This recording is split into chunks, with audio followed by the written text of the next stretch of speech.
Hi girls, this story is called Frog Hops Off. He goes to Twit to Woo school. Can you see something familiar? It's the ladybird, look. This is by the same lady who does What the Ladybird Heard stories.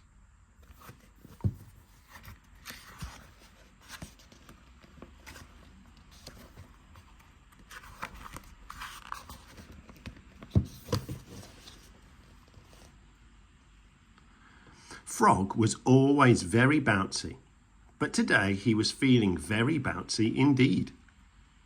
He couldn't wait to get to Twit to Woo's school.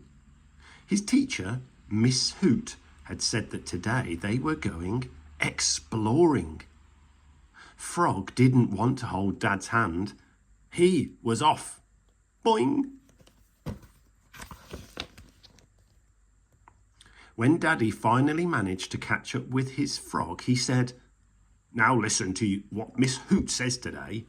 No bouncing off on your own." "Yes, Daddy," said Frog, who was trying to hold in a huge hop. Frog got up to school very early. Eventually, the other children arrived.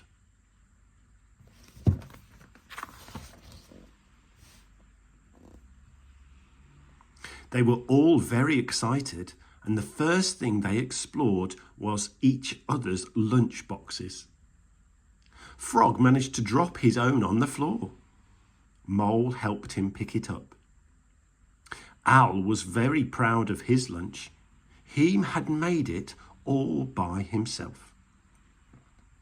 Rabbit had already eaten most of hers.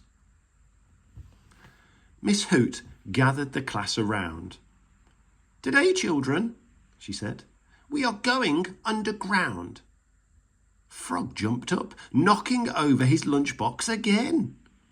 It was going to be even better than he thought. "Now listen carefully," continued Miss Hoot, talking to the class, but looking at Frog. "Hold your partner with your hand.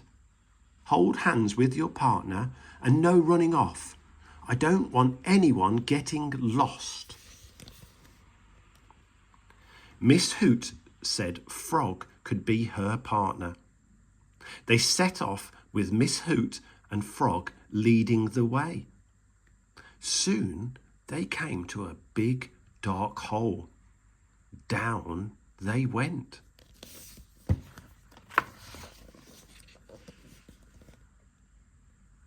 Frog could hardly control his bounces. It was all so exciting. He'd never been underground before. He wanted to jump off ahead to see what was around the next corner, but he remembered what Daddy and Miss Hoot had said, and he was really trying to be good.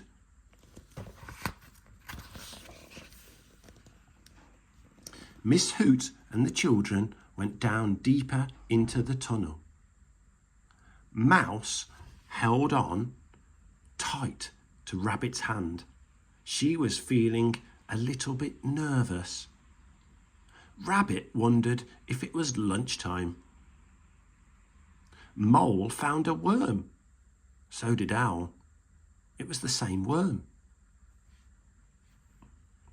Frog thought worms were boring. He was much more interested in what was up ahead. He was a brave explorer, after all.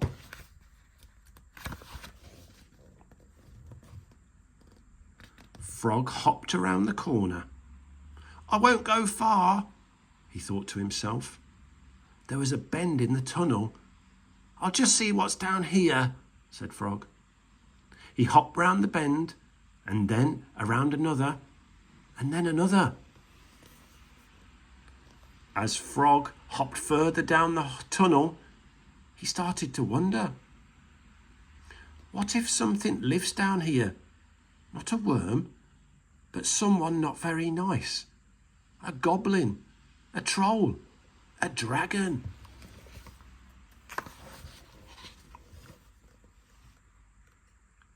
Frog stopped hopping. He didn't feel quite so brave now. He thought he'd explored enough. But which way was the way back? Uh-oh, Frog was lost. He sat down and began to cry. Oh, why didn't I listen to Miss Hoot? He sobbed. Now I'll be lost forever, and I'll have to live with the goblins and the trolls and the dragons. I'll never see my daddy again. And with that, Frog really wailed. Suddenly, Frog stopped crying. What was that he heard? Something was coming down the tunnel. A dragon! Cried Frog. And by the sound of the footsteps, it wasn't just a dragon. It was some goblins and trolls too. Frog closed his eyes tight. He was doomed. But there you are, said the dragon in a kindly voice. A voice that actually sounded a lot like Miss Hoot. Frog opened his eyes. It was Miss Hoot and all the other children. Not a dragon or trolls or goblins at all. Didn't I tell you not to bounce off her head? Said Miss Hoot. You must learn to listen, Frog.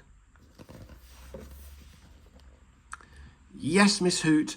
I'm really sorry, Miss Hoot, said Frog in a relieved voice. He was feeling a little bit silly now. I won't do it again. I'll be a really good listener.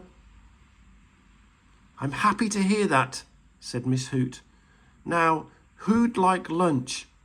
And all the animals cheered.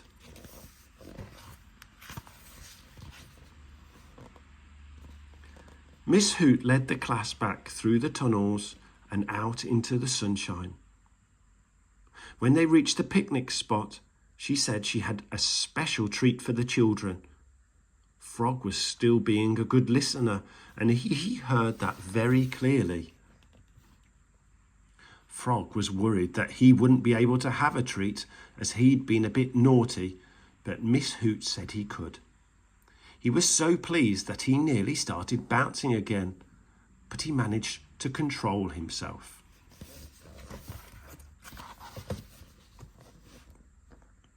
After a lovely lunch and a bit of play, it was time to go home.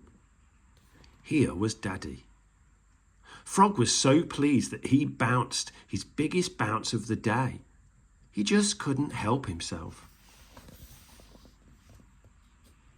Frog and Daddy hopped off together, and this time Frog held his daddy's hand all the way home. The end.